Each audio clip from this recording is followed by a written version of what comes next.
அரசனும் மகளும். நல்ல நாளாகட்டும். இதுதான் இக்கதையின் ஆரம்பம். முன்னொரு காலத்தில் ஒரு நாட்டில் ஒரு அரசன் இருந்தான். அவனுக்கு 3 குமாரத்திகள் உண்டு. ஒரு நாள் அவர்களை கூப்பிட்டு, என்னிடம் உனக்கு எவ்வளவு அன்பு இருக்கிறதம்மா என்று ஒவ்வொருத்தியையும் கேட்டான். மூத்த பெண், உங்களை நான் தேனை போல் விரும்புகிறேன் என்றாள். 2வது பெண், உங்களை நான் சர்க்கரையைப் போல் விரும்புகிறேன் என்றாள். அரசனுக்கு இந்த கடைசி பெண் சொன்னதை கேட்டு கோபம் வந்துவிட்டது. சரி, இந்த பெண்ணை தெருவிலே போகிறவன் யாருக்காவது கொடுத்து விடலாம் என்று நினைத்து மாளிகையில் நின்று வீதியை பார்த்தான். அப்பொழுது ஏழை ஒருவன் வீதியிலே போய்க் கொண்டிருந்தான். அவனை கூப்பிட்டு வரச் சொன்னான். உன்னை என் மருமகனாக்கப் போகிறேன் என்றான். அந்த ஏழை ஆச்சரியப்பட்டான்.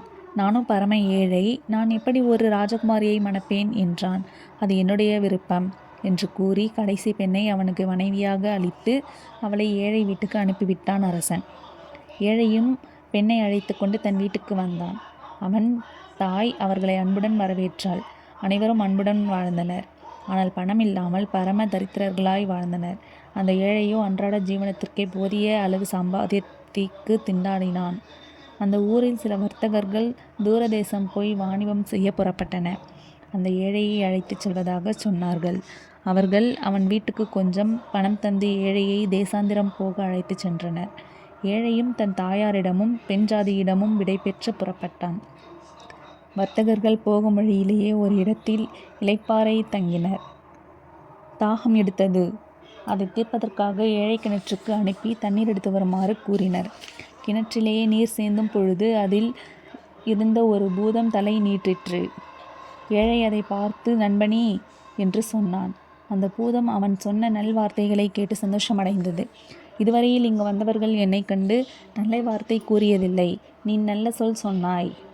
ஆதலால் அவர்களை விழுங்கியதைப் போல உன்னை விழுங்க மாட்டேன். உனக்கு 3 மாதுளம் பழங்கள் தருவேன். அவற்றை நீ உன் வீட்டிலேயே போய் அறுக்க வேண்டும். உன்னுடன் உள்ள மற்ற வர்த்தகர்கள் முன்னிலையில் உடைக்காதே என்று கூறி அவனுக்கு 3 மாதுளம் பழங்களை தந்து மறைத்து போயிற்று. ஏழை மனிதன் பூதத்திற்கு வந்தனம் கூறி தண்ணீரை எடுத்து போனான். அவனை அழைத்து வந்த வர்த்தகர்கள் தண்ணீரை அருந்தி தாகத்தை தீர்த்து தங்கள் பயணத்தை தொடர்ந்தனர். அந்த ஏழை தனக்கு பூதத்திடமிருந்து கிடைத்த மாதுளையில் ஒன்றை தன்னுடைய வீட்டுக்கு அனுப்பி வைத்தான். அவன் தாயார் அதை உடைத்து உண்ணலாம் என்று கூறி தன் மருமகளை அழைத்தாள்.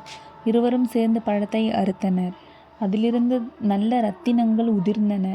அவர்கள் ஆச்சரியப்பட்டு ஆனந்தமடைந்தனர். சில இரத்தினங்களை விற்று நல்ல வீடு ஒன்றை கட்டினர். அந்த வீட்டின் வாயிலேயே களைத்த வழிப்போக்கர்கள் இளைப்பாறை தாகத்தை தீர்த்து கொள்வதற்காக ஒரு தண்ணீர் பந்தல் வைத்தனர். ஏழை தேசாந்திரம் போகும் பொழுதே அவன் மணந்திருந்த ராஜகுமாரத்தி கர்ப்பமடைந்தாள். காலாகாலத்தில் ஒரு அழகிய பையனையும் பெற்றாள். ஆண்டுகள் பலவாயின.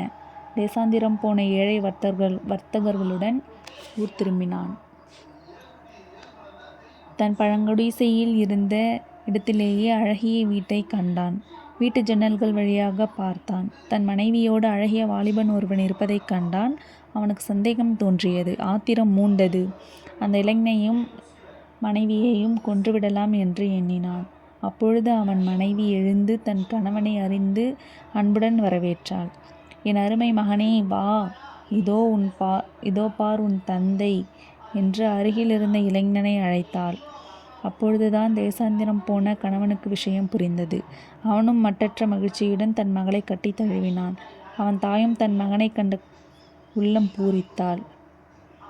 நீங்கள் எப்படி இவ்வளவு பெரிய வீட்டை கட்டினீர்கள் என்று கேட்டான். தாயாருக்கும் மனைவிக்கும் இக்கேள்வி ஆச்சரியத்தை அளித்தது. ஏன், நீங்கள் அனுப்பி வைத்த இரத்தினங்கள் தான் எங்களுக்கு இதை தந்தது. அவை அந்த மாதுளம் பழத்திற்குள் இருந்தனவே என்றாள் மனைவி. கணவன் தன் கையில் பாக்கியிருந்த மற்ற 2 பழங்களையும் எடுத்தாள். அவற்றிலுள்ள இரத்தினங்கள் நிறைந்திருந்தன.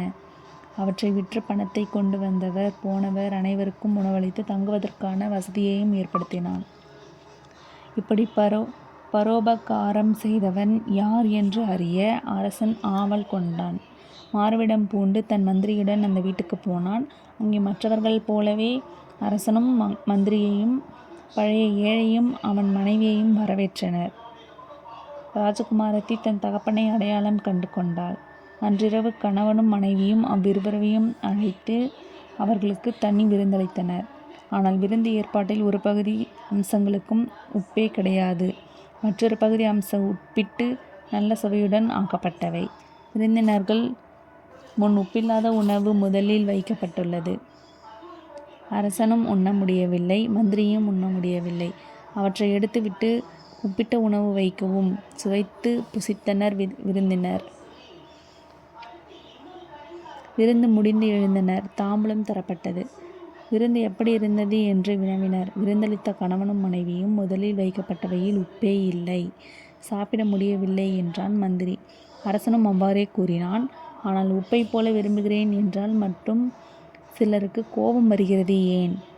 அப்படி சொன்னால் அதை சரிவர புரிந்து கொள்ள முடியாதது ஏன் என்று கேட்டாள் ராஜகுமாரத்தியாக மனைவி. அப்பொழுதுதான் அரசன் தன் மகளை அறிந்தான். ஆம் அம்மா, தேனையும் விட சர்க்கரையையும் விட உப்பே மேலானது, இதை இன்றே நன்கு உணர்ந்தேன் என்று கூறி அரசன் தன் மகளையும் மருமகனையும் வாழ்த்தி ஆசி கூறி சென்றான்.